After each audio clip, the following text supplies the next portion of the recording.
আপনি তো সাহারি খেতে উঠেন, আপনি জানেন ওই সময়টার দাম কত? আমরা বেশিরভাগ মানুষ জানি না ভোর রাতের এই সময়টার দাম কত। আরে ভাই, এই সময়ের দোয়া 1 মিনিটের দোয়া অন্য সময়ের 100 মিনিটের সমান না। অন্য সময়ের 100 মিনিটও এই ভোর রাতের 1 মিনিটের সমান না। এত মূল্যবান সময়। সাহারি খেতে উঠছেন, সাহারি খান, ভালো কথা, কিন্তু সাহারি খাওয়ার আগে পরে 10টা মিনিট জায়নামাজে মুসল্লাতে দাঁড়ান, একটু 2 রাকাত নামাজ পড়েন।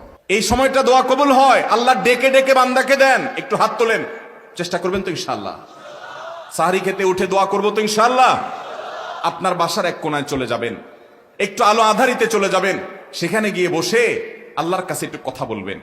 সেজদা চলে যাবেন, সেজদা গিয়ে আল্লাহর সাথে একটু মন খুলে কথা বলবেন। আল্লাহ, আমি অনেক গুনাহ করেছি, আল্লাহ আমি অনেক পাপিষ্ঠ। শুনেছি আপনার রাসূল জানিয়েছেন যে এই মাসে নাকি আপনি অনেক পাপিষ্ঠকে মাফ করে দিবেন।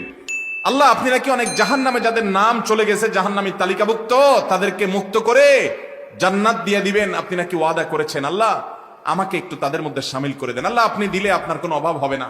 আল্লাহর সাথে একটু কথা বলা, মুনাজাত করা ভোর রাতে করার চেষ্টা করবো তো ইনশাআল্লাহ? ঘরের এক কোনায় চলে যাবেন, সাহারিটা আগে আগে খেয়ে শেষ করবেন, আজানের এখনো 15 মিনিট বাকি।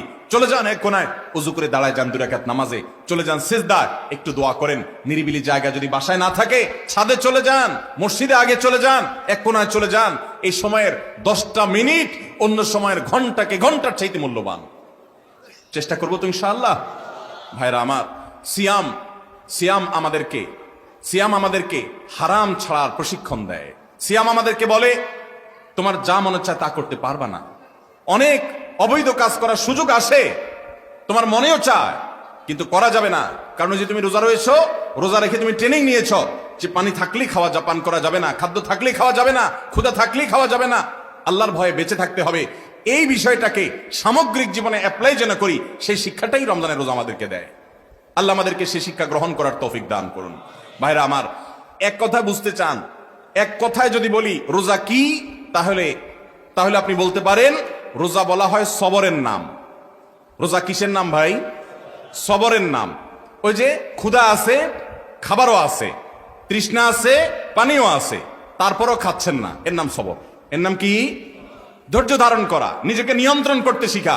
আমাদের যুবকদেরকে উচ্ছৃঙ্খল হওয়ার জন্য হাজারটা আয়োজন, ভোগবাদী এই সমাজে আছে।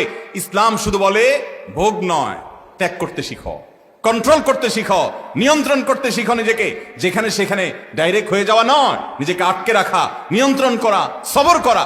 সবর মানে শুধু বিপদে ধৈর্য ধারণ করার নামই সবর নয়। সবর মানে নিজেকে যে কোনো কাজে আবদ্ধ করে ফেলা, এটা হলো সবর।